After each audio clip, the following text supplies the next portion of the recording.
गांव में अचार, पापड़, मसाले और हस्तशिल्प बनाने वाली महिलाएं अब अपने उत्पाद देश ही नहीं विदेशों तक बेच सकेंगी। बिहार सरकार ने ऐसा बड़ा प्लान तैयार किया उनके लिए, जिससे लाखों जीविका दीदियों की जिंदगी बदल सकती है। आखिर क्या है यह नई योजना, जानिए पूरी खबर विस्तार से। नमस्कार, एक न्यूज़ 24 देख रहे हैं, यहाँ पर मैं हूं आपसे ड्यूटी।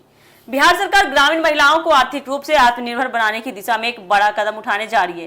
राज्य की लाखों जीविका दीदियों को अब केवल पारंपरिक आजीविका तक सीमित नहीं रखा जाएगा, बल्कि उन्हें आधुनिक तकनीक, डिजिटल मार्केटिंग और ई कॉमर्स का प्रशिक्षण देकर राष्ट्रीय और अंतर्राष्ट्रीय बाजार से जोड़ने की पूरी तैयारी की गई है। सरकार का मानना है कि इस पहल से महिलाओं की आय में बढ़ोतरी होगी और ग्रामीण अर्थव्यवस्था को भी नई मजबूती मिलेगी। राज्य में इस समय लगभग 13 लाख स्वयं सहायता समूह सक्रिय है, जिनसे 1,81,00,000 से अधिक महिलाएं जुड़ी हुई है।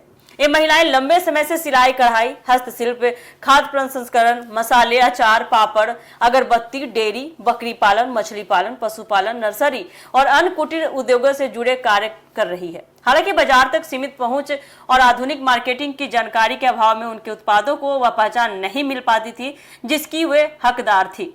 इसी कमी को दूर करने के लिए ग्रामीण विकास विभाग ने विशेष कौशल विकास कार्यक्रम शुरू करने का फैसला किया है। इसके तहत जीविका दीदियों को डिजिटल मार्केटिंग, ऑनलाइन ब्रांडिंग, आकर्षक पैकेजिंग, उत्पादों की गुणवत्ता सुधार, ग्राहक प्रबंधन और ई कॉमर्स प्लेटफॉर्म पर बिक्री का प्रशिक्षण दिया जाएगा।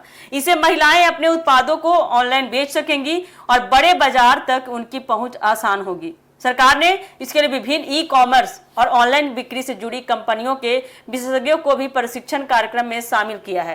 ये विशेषज्ञ जीविका समूहों के साथ सीधे जुड़कर उन्हें आधुनिक व्यापार के तरीके सिखा रही हैं।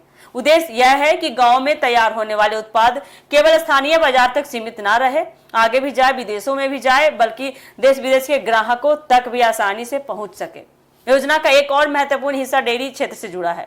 सरकार भविष्य में राज्य की हर ग्राम पंचायत में जीविका दीदियों को डेयरी संचालन की जिम्मेदारी देने की पूरी तैयारी कर रही है। इससे दूध उत्पादन, संग्रहण और विपणन की व्यवस्था मजबूत होगी। साथ ही महिलाओं को नियमित और स्थायी आय का नया स्रोत भी मिलेगा। विशेषज्ञों का मानना है इसको लेकर कि यदि यह मॉडल सफल रहा जमीनी स्तर पर, तो ग्रामीण अर्थव्यवस्था को बड़ा लाभ होगा। ग्रामीण विकास मंत्री श्रवण कुमार ने विभागीय अधिकारियों को निर्देश दिया है कि प्रशिक्षण कार्यक्रम प्रभावी ढंग से संचालित किया जाए। उन्होंने कहा कि महिलाओं को आधुनिक तकनीक और बाजार की जानकारी देकर आत्मनिर्भर बनाना सरकार की प्राथमिकता है। इससे वे अपने व्यवसाय का विस्तार कर सकेंगी और बेहतर आमदनी अर्जित कर पाएंगी। सरकार का सीधा उद्देश्य इसको लेकर महिलाओं को लेकर कि केवल प्रशिक्षण देना नहीं, बल्कि पूरे ग्रामीण आर्थिक तंत्र को मजबूत बनाना है। यदि जीविका समूहों के उत्पाद ऑनलाइन प्लेटफॉर्म के माध्यम से बड़े बाजार तक पहुंचती है तो लाखों परिवारों की आय बढ़ेगी, गांव में रोजगार के नए अवसर पैदा होंगे और छोटे उद्योगों को भी नई पहचान मिलेगी। अब सभी की नजर इस बात पर टिकी हुई है कि सरकार की महत्वाकांक्षी योजना जमीनी स्तर पर कितनी काम करती है, कितनी तेजी से लागू होती है। यदि यह पहल सफल रही तो बिहार की जीविका दीदियां महिला सशक्तिकरण और ग्रामीण विकास की नई मिसाल बन सकती है। तो देखिए आने वाले समय में क्या कुछ अपडेट आता है जीविका दीदियों के लिए। इसी तरह से जुड़े अपडेट के लिए जुड़े रहिए हमारे एक न्यूज़ 24 के साथ। दीजिएगा इजाजत, धन्यवाद।